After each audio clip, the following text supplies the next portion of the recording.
Olha, demissão faz parte do futebol, isso a gente já sabe. Agora, ser demitido depois de uma vitória de 8-0, aí a história é outra, né? Hoje a gente vai entender esse caso super paradoxal do Filipe Luís no Flamengo, uma história que misturou um baita sucesso em campo com umas decisões bem chocantes nos bastidores. Pois é, fica a pergunta, como é que pode? Como um técnico é mandado embora depois de uma goleada dessas? Desafia a lógica, né? Uma vitória assim histórica deveria garantir prestígio, segurança, mas para o Filipe Luís foi o começo do fim. Bora entender o que aconteceu de verdade por trás desse placar. Então, essa história toda começa justamente pelo clímax. Uma noite de terça-feira lá no Maracanã. Era a semifinal do Campeonato Carioca. Tinha tudo para ser um dia de festa, de celebração, mas, na verdade, por trás de tudo, já se escondia uma decisão que já estava tomada. É um contraste bizarro. De um lado, a glória, uma goleada de 8-0 sobre o Madureira. Do outro, a porta da rua. A notícia da demissão caiu que nem uma bomba depois do jogo, mas a verdade é que o destino do Filipe Luís já estava selado muito antes do juiz apitar o final. E é aqui que a trama começa a ficar mais densa. A demissão não foi uma coisa de momento, sabe? Uma reação de cabeça quente. Foi um plano, executado friamente nos bastidores, enquanto o próprio Filipe Luís ainda estava lá, preparando o time dele para a vitória que, ironicamente, não adiantaria de nada para ele.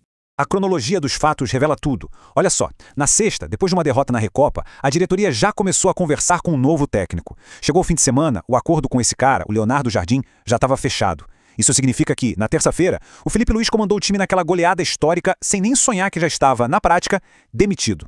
Mas afinal, quem era o técnico que motivou essa manobra tão arriscada da diretoria? Vamos conhecer um pouco o novo comandante, o português Leonardo Jardim, que estava só esperando o desfecho dessa história toda, à distância. O currículo do Jardim ajuda a gente a entender a pressa do Flamengo. Ele ficou muito famoso no Monaco, onde foi peça-chave no desenvolvimento de um jovem chamado Mbappé. Depois de passar pelo Oriente Médio, ele fez um trabalho impressionante no Cruzeiro. Mesmo dando uma pausa na carreira por questões pessoais, ele aceitou a proposta do Flamengo e assinou um contrato longo, viu? Até 2027, sinalizando um projeto de longo prazo.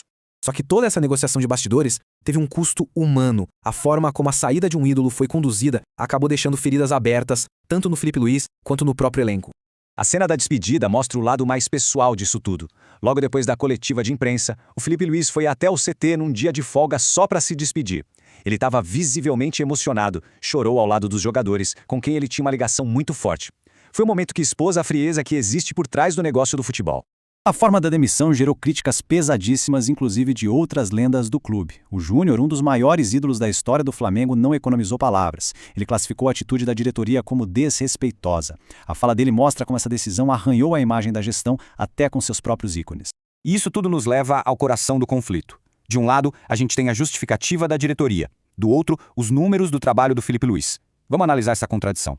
A justificativa oficial veio do presidente BAP. Vazou um áudio em que ele usa essa metáfora poderosa: quando pega um trem errado, tem que descer na primeira estação. Foi a forma da diretoria dizer que, apesar dos bons resultados, o projeto de longo prazo estava, na visão deles, no caminho errado. Só que a metáfora do trem errado esbarra num número bem forte, 70%. Esse era o aproveitamento do Filipe Luís, o melhor entre todos os técnicos demitidos pelo Flamengo desde 2016. A grande questão é, se este era o trem errado, ele certamente estava andando em alta velocidade e na direção das vitórias. No fim, a pergunta que fica é essa. A diretoria agiu com uma visão de futuro, corrigindo um rumo que só ela via como errado, ou foi um ato de desrespeito com o ídolo, trocando um trabalho de sucesso por uma aposta arriscada? A resposta para isso, como quase sempre no futebol, só o tempo dirá.